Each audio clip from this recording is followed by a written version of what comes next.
ఇది జరిగింది. అప్పట్నుంచి నేను ఠాకూర్ కూడా ఆ ప్రయత్నంలోనే ఉన్నాం అన్నాడు రామేశం తాత మనవడితో. తాతయ్య అన్నాడు మనవడు. అతడి ముఖంలో కోపం, ఉద్రేకం, ఆశ్చర్యం ఉన్నాయి. నీకిలాంటి అనుభవం జరిగినట్లు నాకెందుకు చెప్పలేదు? ఏడాది నుంచి నీలో ఏదో దిగులు గూడు కట్టుకుని ఉన్నదని గమనిస్తూనే ఉన్నాను. కానీ దాని వెనుక ఉన్న కారణం ఇది అని నాకు నువ్వు చెప్పలేదు. ఒరేయ్ రామం అన్నాడు రామేశం, మీ నాన్న నీకు ముద్దుగా నా పేరు పెట్టాడు. చిన్నప్పటినుంచి అల్లారు ముద్దుగా పెరిగావు. కష్టం అంటే ఏమిటో తెలియకుండా నిన్ను నేను పెంచాను. చిన్నతనంలోనే నీకు తల్లి తండ్రి దూరమైతే ఈ చేతులతో పెంచి పెద్దవాణ్ణి చేశాను. నిన్ను నేను అతి సుకుమారంగా పెంచాను తప్పితే మరో విధంగా తయారు చేయలేదు. జీవితంలో అటువంటి అనుభవం తటస్థపడుతుందని నాకు ముందుగానే తెలిసి ఉంటే నిన్ను మరొకలా పెంచి ఉండేవాడినేమో. రామం ఏమీ మాట్లాడకుండా తాత వంకే చూస్తున్నాడు. రామేశం నిట్టూర్చి, గోమాత కడుపున పులిపిల్ల పుట్టదు. భగవంతుడు ముందుగానే కొన్ని నిర్ణయాలు చేస్తాడు. పులిపిల్ల కానంత మాత్రాన ఆవుకు పుట్టిన లేగదూడ జీవితం వ్యర్థం కాదు కదా. ఈ సృష్టిలోని ప్రతి జీవికి ఒక పరమార్థం ఉండనే ఉంది. మన జీవన విధానం వేరు. మనం దొంగలను ఎదుర్కోవడానికి, యుద్ధాలు చేయడానికి పుట్టలేదు అన్నాడు. ఇందులో పరమార్థమేం లేదు, ఇదంతా నీ స్వార్థం అన్నాడు రామం. నీ మనవడు కాకుండా మరో ప్రాణిని ఈ విషయానికి బలిపెట్టాలని నీ ఆలోచన. ఏమాత్రము కాదు. సింహం లాంటి ఒక మనిషి దొరికితే తోడుగా నిన్ను పంపిస్తాను. మీరిద్దరూ కలిసి వెళ్ళి అన్నీ సాధించుకువస్తారు అన్నాడు రామేశం. తన తాతయ్య మనసులోని ఆలోచనలేమిటో రామానికి అర్థం కాలేదు. తాతయ్య చెప్పిన కథలో ఇంకా కొన్ని ప్రశ్నలు కూడా ఉండిపోయాయి. మరి ఠాకూర్ ఏమయ్యాడు తాతయ్య అన్నాడు రామం. ఉన్నాడు, కొంతకాలంలో ఇక్కడికి వస్తాడు. తన కొడుకుతో అతనిక్కడికి రావచ్చును. అందుగురించి తన కొడుక్కు అతడు చాలా శిక్షణ కూడా ఇప్పిస్తున్నాడు అన్నాడు రామేశం ఏదో ఆలోచిస్తూ. అంతవరకు నువ్వు మాత్రం ఏ విషయంలోనూ తొందరపడకూడదు. ఆ విషయాన్ని నువ్వు రహస్యంగా ఉంచాలి. అలాగే తాతయ్య అన్నాడు రామం. అలాగని పక్కకు చూసిన అతను ఉలిక్కిపడ్డాడు. తన ముందుకు నడిచి వస్తున్న మనిషిని అతడు చూడ్డం అందుకు కారణం. నా పేరు గురువులు అన్నాడా మనిషి. రామేశం, రామం కూడా గురువులు వంక ఆశ్చర్యంగా చూస్తున్నారు. చూడ్డానికి పీనుగులా ఉన్నాడు గురువులు. మనిషి కళ్ళల్లో ఎక్కడా అదురు బెదురు లేదు. నడకలో హుందా ఉంది. గురువుల పేరు విన్నాను అన్నాడు రామేశం. అందుకే ఆ పేరు చెప్పాను. ఇప్పుడు నా పేరు చాలా మందికి తెలుసు. కాసేపుంటే ఆకాశవాణిలో హెచ్చరికలు కూడా రావచ్చు. నేను జైలు నుంచి పారిపోయి వస్తున్నాను అన్నాడు గురువులు. రామం ఉలిక్కిపడ్డాడు. గురువుల గురించి అతడికి ఇప్పుడు గుర్తుకొచ్చింది. పేపర్లలో వాడి గురించి చాలా వివరాలు చదివాడతను.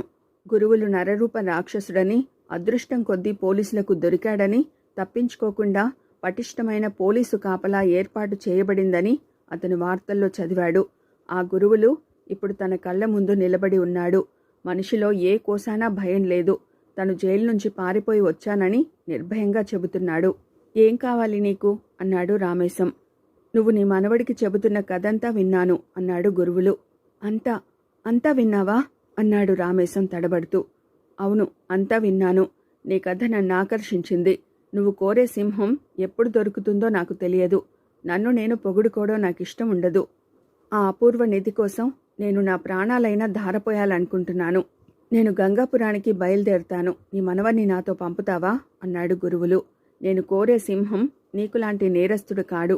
దేశభక్తి గలవాడు, పవిత్రతను పాటించేవాడు, స్వార్థం లేనివాడు అన్నాడు రామేశం. గురువులు పకపక నవ్వాడు. అలాంటి మనిషి ఒక్కడంటే ఒక్కడున్నాడని నువ్వు రుజువు చేస్తే నీ కళ్ళ ముందే పొడుచుకు చస్తాను. నేను నేరస్తున్నే, కానీ సమాజం నా మీద ఆ ముద్ర వేయడం వల్ల నేను నేరస్తున్నయ్యాను. సమాజం నిండా నాలాంటి నేరస్తులు చాలామందున్నారు. దేశమంటే నాకు ఇష్టమే. నేనెప్పుడూ దేశద్రోహానికి తలపడలేదు. పవిత్రత అంటావా, చాలా మంది కంటే ఎక్కువే ఉంది నాకు. ఏడాది పాటు హత్యలు చేయకుండా ఉన్నప్పుడే నన్ను ముట్టుకోవాలని ఓ ఆడపిల్ల అంటే దాన్ని తాకనైనా లేదు. స్వార్థం సంగతి చెప్పుకోవాలంటే నేను అందరిలాంటి వాన్నే. పూర్తిగా నేను నా కోసం బ్రతకడం లేదు. రామేశం చిత్రంగా చూసి, నా ఇంట్లోకి ఎలా వచ్చావు అన్నాడు గురువులనొక ప్రశ్న వేస్తున్నట్టుగా. శ్రీకృష్ణ పరమాత్మ పంపాడు అన్నాడు గురువులు. శ్రీకృష్ణ పరమాత్మ ఎవరు అన్నాడు రామం ఆశ్చర్యంగా. నాకు తెలుసులే అన్నాడు రామేశం. అయితే శ్రీకృష్ణ పరమాత్మ నిన్నిక్కడికి పంపాడన్నమాట. ఆయన ఆదేశం మీదనే నేను ఈరోజు ఈ సమయంలో నా మనవడికి జరిగిన కథ చెప్పాను. బహుశా నువ్వు వినాలని ఆయన సంకల్పం కాబోలు. ఆయన లీలలు విచిత్రాలు. రామం అర్థం కాక తెల్లబోయి గురువుల వంకను రామేశం వంకను చూస్తున్నాడు. అంతా గారడిలా ఉందతనికి. గురువులు కూడా ఆశ్చర్యంగా, అయితే నా వల్ల ఆయన కోరే పని ఇదేనన్నమాట అన్నాడు. ఈ పనికి ఆయన నిన్నెన్నుకోవడం ఆశ్చర్యంగా ఉంది అన్నాడు రామేశం. శ్రీకృష్ణ పరమాత్మ మనిషేనా తాతయ్య అన్నాడు రామం. మనిషే, కాని పరమాత్మ అంతటివాడు అన్నాడు రామేశం. ఇప్పుడు నేనేం చేయాలి అన్నాడు గురువులు. శ్రీకృష్ణ పరమాత్మ ఇక్కడికి ఈరోజు మధ్యాహ్నం వస్తాడు, అంతవరకు నువ్వు విశ్రమించు అన్నాడు రామేశం. శ్రీకృష్ణ పరమాత్మను చూడాలని రామానికి కూడా కుతూహలంగా ఉంది. రామేశం మాత్రం మనవడితో, బహుశా నీ ప్రయాణానికి సమయం ఆసన్నమైందనుకుంటాను. చక్కబెట్టుకోవాల్సిన రాజకార్యాలేమైనా ఉంటే మధ్యాహ్నంలోగా చక్కబెట్టుకునిరా అన్నాడు. మనవడి రాజకార్యాలేమిటో ఆయనకు తెలుసు. రామం BA పాస్ అయ్యాడు. ఊళ్ళో ఓ పుస్తకాల షాప్ ఉంది. అది బాగా రన్ అవుతోంది. దాని వ్యవహారాలు చూడ్డానికి మేనేజర్ ఉన్నాడు. ఆ మేనేజర్ మంచి నమ్మకస్తుడు. అందువల్ల రామం కాస్త పైల పచ్చిస్గా తిరుగుతుంటాడు. చిన్నప్పటి నుంచి గారంగా పెరగడం వల్ల అతడికి కష్టాల గురించి ఆటే తెలియదు. సినిమాలు ఎక్కువగా చూస్తుంటాడు. అవి చూసినప్పుడల్లా తను కూడా వాటిలోని హీరోల్లా ఏదైనా సాధించాలని అనుకుంటుంటాడు. రామానికో ప్రియురాలుంది. ఆమె పేరు లలిత. BA ఫస్ట్ ఇయర్ చదువుతోంది. వాళ్ళిద్దరూ కలిసి తిరుగుతున్నట్లు 2 కుటుంబాల వారికి తెలుసు. 2 కుటుంబాలకు దూరపు బంధుత్వం ఉంది. ఈడు జోడు కూడా బాగానే ఉంది. అందువల్ల వీరి పరిచయం పెద్దలకు మరీ అంత కంటగింపుగా లేదు. ఎటొచ్చి పెళ్లి మాటలు ఇంకా కాలేదు. లలిత BA పాస్ అయ్యే వరకు పెళ్లి చేసుకోకూడదని అనుకుంటోంది. పెళ్లి గురించి రామానికి అంత తొందర లేదు. ఒకరినొకరు చూసుకోకుండా రామం, లలిత ఒక్కరోజు కూడా ఉండలేరు. ఏదో టైంలో ప్రతిరోజు వారు కలుసుకుంటూనే ఉంటారు. ఇప్పుడు తను ప్రయాణమై బయలుదేరితే కొన్ని మాసాల పాటు లలితను చూడ్డానికి వీల్లేదని రామం భయపడుతున్నాడు. ఈ విషయాన్ని లలితతో చర్చించాలని రామం ఇంటి దగ్గర నుంచి బయలుదేరాడు. ముందుగా రామం పుస్తకాల షాప్కు వెళ్ళాడు. సాధారణంగా ఏదైనా సమాచారం ఉంటే లలిత తమ మేనేజర్కు ఉత్తరం ఇస్తుంది. ఆ రోజు అటువంటిదేమీ జరగలేదని తెలిసాక రామం కాలేజీకి వెళ్ళాడు. కాలేజీకి వెళ్ళి తన సందేశాన్ని ఆమెకు అందివ్వడం అతడికి అలవాటు. అయితే ఈ రోజుకు మిగతా రోజులకు తేడా ఉంది. మిగతా రోజుల్లో అయితే సాయంత్రం సమయంలో ఎక్కడ కలుసుకోవలసి ఉందో చెప్పడం కోసం కాలేజీకి వెళ్తాడు. ఈరోజు ఆమెను పిలిచి అప్పటికప్పుడు మాట్లాడాలి. లలిత ఆ రోజు కాలేజీకి రాలేదని తెలిసి రామం కంగారు పడ్డాడు. సాధారణంగా లలిత కాలేజీ మానదు. అంటే ఆమె ఆరోగ్యం సరిగా ఉండి ఉండదు. ఆరోగ్యంగా ఉన్న లలితకింతలో ఏమైంది? రామం విషయం తెలుసుకోవడానికి లలిత ఇంటికి వెళ్ళాడు. అతను వెళ్ళినప్పుడు లలిత తల్లి ఇంట్లో ఉంది. ఇంట్లో ఎందుకుంటుంది నాయనా? అది కాలేజీకి వెళ్ళింది అందావిడ. రామం ఆశ్చర్యపడ్డాడు. లలిత కాలేజీకి వెళ్ళలేదు, కానీ కాలేజీకని చెప్పి ఇంట్లో బయలుదేరింది. అంటే ఆమె ఎక్కడికి వెళ్ళింది? అయితే తను కాలేజీ నుంచే ఇక్కడికి వస్తున్న విషయం రామం ఆవిడకు చెప్పలేదు. అక్కడి నుంచి అతను మళ్ళీ కాలేజీకి వెళ్ళాడు. ఈ పర్యాయం అతను లలితకు ప్రాణ స్నేహితురాలిగా భావించబడే సూర్యకుమారిని కలుసుకున్నాడు. లలిత కాలేజీకి వచ్చింది, కానీ క్లాసులు అటెండ్ కాలేదు. ఆమె కోసం ఎవరో వస్తే అతడితో కలిసి వెళ్ళింది అంది సూర్యకుమారి. ఎవరతను అన్నాడు రామం ఆతృతగా. చాలా విచిత్రమైన పేరు, శ్రీకృష్ణ పరమాత్మ అంది సూర్యకుమారి. రామం ఉలిక్కిపడ్డాడు. ఈ పేరు ఈ రోజునే తాతయ్య దగ్గర విన్నాడు. తాతయ్య చెప్పిందాన్ని బట్టి అతనాటే ప్రమాదకరమైన వ్యక్తి కాడు. కాని అతడికి లలితతో ఏం పని? శ్రీకృష్ణ పరమాత్మ అన్న పేరుగల మనిషి వయసులో ఉన్న అందమైన లలితను తనతో తీసుకువెళ్లడం రామానికి నచ్చలేదు. కానైతే అతను పిలవగానే లలిత అతడితో ఎందుకు వెళ్ళింది అని ఆలోచిస్తున్నాడు. శ్రీకృష్ణ పరమాత్మ లలితకు ముందే తెలుసా? ఎలా ఉంటాడా శ్రీకృష్ణ పరమాత్మ అన్నాడు రామం. చాలా అందంగా ఉంటాడు. సమ్మోహనంగా నవ్వుతాడు. చామన ఛాయ రంగు. వయసు 25కి 40కి మధ్యలో ఎక్కడైనా ఉండవచ్చు. లలితకు అతను అంతకుముందు తెలియదట. అతను ఏదో చెప్పగా కంగారు పడి వెంటనే బయలుదేరింది అంది సూర్యకుమారి. రామం లలిత కోసం ఎక్కడికి వెళ్లాలో తెలియక ఆఖరికి వెళ్ళి తన పుస్తకాల షాప్లో కూర్చున్నాడు. అక్కడ కొన్ని గంటలు గడిపి మళ్ళీ మరోసారి కాలేజీకి వెళ్ళాడు. లలిత మళ్ళీ కాలేజీకి రాలేదని తెలిసింది. రామం మళ్ళీ లలిత ఇంటికి వెళ్ళాడు. అది ఇంటికి ఆలస్యంగా వస్తుందిట నాయనా, ఈవేళ ఏదో ప్రైవేట్ క్లాసులున్నాయట అంది లలిత తల్లి. ఎవరు చెప్పారు మీకు ఈ సంగతి? అదే ఫోన్ చేసి చెప్పింది. రామం అక్కడి నుంచి బయలుదేరాడు. లలితను కలుసుకోలేకపోయినందుకు నిరుత్సాహంగా ఉన్నప్పటికీ అప్పటికి చేయగలిగింది లేదు. అప్పుడే అతనికి తాతయ్య చెప్పిన మాటలు గుర్తుకొచ్చాయి. ఆయన చెప్పిన ప్రకారం ఈరోజు మధ్యాహ్నం శ్రీకృష్ణ పరమాత్మ తమ ఇంటికి వస్తాడు. రాము తనను తనే నిందించుకున్నాడు. శ్రీకృష్ణ పరమాత్మ తన ఇంటికి వచ్చి వెళ్ళిపోయాడో ఇంకా ఉన్నాడో, ఒకవేళ లలిత ఆయనతో పాటు తన ఇంటికి వచ్చి వెళ్ళిందేమో, తన కోసం అక్కడే ఎదురు చూస్తుందేమో. రామం హడావుడిగా ఇంటికి బయలుదేరాడు. అతను ఇల్లు చేరేసరికి 5 దాటింది. తాతయ్య అతడికి గుమ్మంలోనే స్వాగతం పలికాడు. ఇంట్లో ఇంకెవరూ లేరు. శ్రీకృష్ణ పరమాత్మ వచ్చాడా అన్నాడు రామం. రావడము వెళ్ళిపోవడము కూడా అయింది. సమయానికి నువ్వు కూడా ఉంటావేమోనని ఆశపడ్డాను, కానీ ఇంటికి రాలేదు విసుగ్గా అన్నాడు రామేశం. ఎన్నింటికి వచ్చాడా పరమాత్మ? మధ్యాహ్నం 12 గంటలకు. ఆయన గురువులు కలిసి బయటకు వెళ్లారు. మన కార్యక్రమం తేలిపోయింది. నువ్వు గురువులు కలిసి ఈ రాత్రే గంగాపురానికి ప్రయాణం కావాలి. ఇందులో జాప్యం జరగడానికి వీల్లేదు అన్నాడు రామేశం. ఏమిటి అర్జెంటు? ఆ గురువుల కోసం పోలీసులు పెద్ద ఎత్తున వెతుకుతున్నారు. గంగాపురం లాంటి ప్రాంతంలో తప్ప గురువులకు రక్షణ లేదు. అందువల్ల వెంటనే ప్రయాణానికి ఏర్పాటు చేయాల్సి వచ్చింది. రాము నిట్టూర్చి కుర్చీలో కూలబడ్డాడు. నీకో పెద్ద రహస్యం చెప్పాలి. ఆ గురువులు శ్రీకృష్ణ పరమాత్మ వచ్చేలోగా అన్నాడు రామేశం. రామం కళ్ళు మెరిశాయి. ఏమిటది? నిన్ను నమ్మకం కోసం ఆ గురువులకు తోడుగా పంపిస్తున్నాను. తప్పితే నువ్వు కడకంటూ ప్రయాణం చేయకూడదు. ఏమాత్రం వీలున్నా మధ్యలో బయలుదేరి వచ్చేయాలి. ఎలాగో గురువులు కన్నుగప్పి అతన్ని ప్రయాణంలో ఇరికించి నువ్వు వెనక్కు వచ్చేయాలి అన్నాడు రామేశం.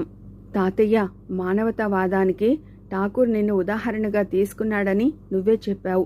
ఇప్పుడు ఈ స్వార్థం ఏమిటి అన్నాడు రామం. ఇది ఆత్మహత్య సదృశమైన కార్యం. నువ్వు దేశం కోరుకుంటున్న పౌరుడివి, విద్యావంతుడివి, సంస్కారవంతుడివి. నీ వల్ల దేశానికి చాలా ప్రయోజనాలు చేకూరగలవు. గురువులు సంఘానికి పట్టిన చీడపురుగు. వాడేమైపోయినా పర్వాలేదు. అందువల్ల ఎవరికీ నష్టం వాటిల్లదు. వాడు విజయం సాధించాడా దేశానికి పట్టిన పీడ విరగడవుతుంది. ఈ ప్రయత్నంలో వాడి ప్రాణాలు పోయాయా అప్పుడు సమాజానికి వాడి పీడ వదిలిపోతుంది. 2 విధాలా దేశానికి నష్టం లేదు. కాబట్టి వాడిని పనికి ఉసిగొలుపుతున్నాను. నువ్వు వాడిలాంటి వాడివి కాదు కదా. వీలున్నప్పుడల్లా నువ్వు గురువుల్ని తప్పించుకుని వచ్చేటందుకు ప్రయత్నించు అన్నాడు రామేశం గంభీరంగా. నువ్వు చెప్పింది కొంతవరకు నిజమే. అయితే ఈ పని వల్ల ఉపయోగం కూడా నాకు కనబడ్డం లేదు. ఆ అపూర్వ నిధి ఇప్పుడున్న వారి అధీనంలో ఉంటేనేం, గురువుల చేతిలో ఉంటేనేం, ఏమైనా దేశానికి ఒక్కటే కదా అన్నాడు రామం.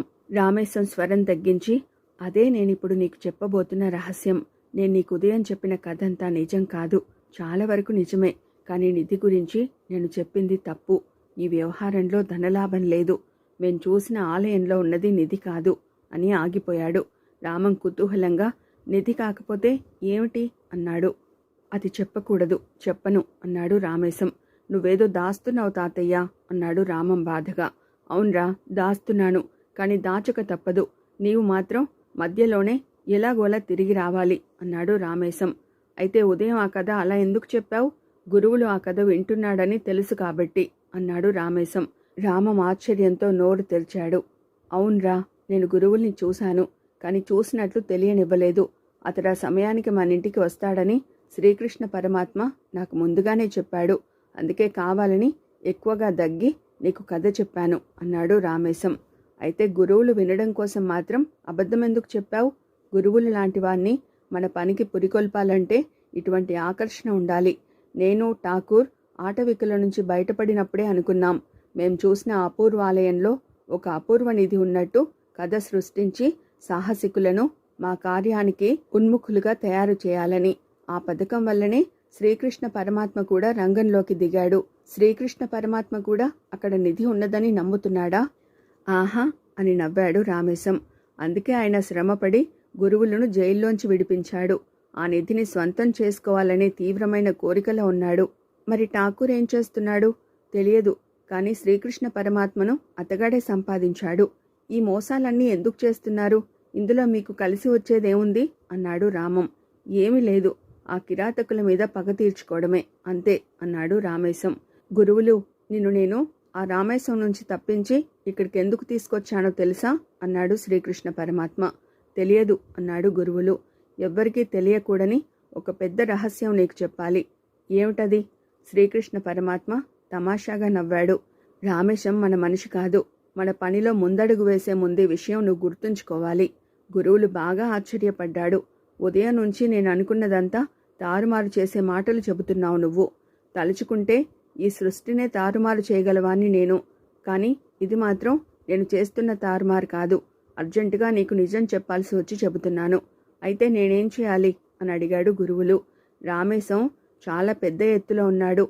నువ్వు నేను ఆ నిధి రహస్యం తెలుసుకున్నాక మనిద్దరిని అంతం చేసి తానొక్కడు దాన్ని అనుభవించాలని అనుకుంటున్నాడు. అందుకే తన మనవడిని నీతో పాటు పంపిస్తున్నాడు. వాడో కులాసా పురుషుడు, ఎందుకు పనికిరాని చచ్చు మనిషి, నీకు సాయంగా రాదగ్గ మనిషి కాడు. రామేశానికి నీ మీద మంచి నమ్మకం ఏర్పడిందనుకుంటాను. నీ శక్తి సామర్థ్యాల మీద ఆయనకు విశ్వాసం ఉన్నట్లుంది. నిన్ను నువ్వే రక్షించుకుంటూ తన మనవన్ని కూడా రక్షించగలవని ఆయన అభిప్రాయపడుతున్నాడు. మీ ప్రయాణపు ఆనుపానులు తెలుసుకోవడం కోసమే ఆయన తన మనవడిని నీతో పంపిస్తున్నాడు. వాడు నీతో రావడం వల్ల నీకు అనవసరపు శ్రమ తప్పితే ప్రయోజనం ఉండదు. అయితే నాకే తోడు అక్కర్లేదని చెప్పేస్తాను అన్నాడు గురువులు.